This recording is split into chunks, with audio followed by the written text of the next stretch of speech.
সাপটির গায়ের রং ঘন্টায় ঘন্টায় বদলায়। আবার কেউ বলছে একটি নয় 3টি সাপ আছে সেখানে, যা পুরো ঘটনাকে করে তুলছে আরো রহস্যময়। 3টা সাপ এখানে আছে, মানে 3 কালারের 3টা সাপ আছে, ঠিক আছে। এখানে সাপ আসে, মানুষও আছে দেহে, ঠিক আছে, কারো ক্ষতি করে না। কেউ দুধ নিয়ে আসে, কেউ 20 টাকা দিয়ে যায়, তো ওই আমরা ধরি না, এখানে রাখি, ওইটা আমরা পরিষ্কার করে ওই সাপের দুধটা ঢেলে দিয়ে সাপ আবার খায়। এই অস্বাভাবিক সাপের উপস্থিতি ঘিরে স্থানীয়দের মধ্যে ছড়িয়ে পড়েছে নানা বিশ্বাস।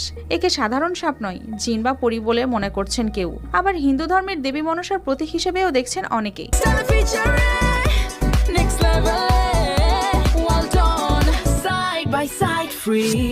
সেই বিশ্বাস থেকেই কেউ দুধকলা দিচ্ছেন, জ্বালাচ্ছেন মোমবাতি ও আগরবাতি, কেউ বা মানত করছেন নিজের ইচ্ছা পূরণের আশায়।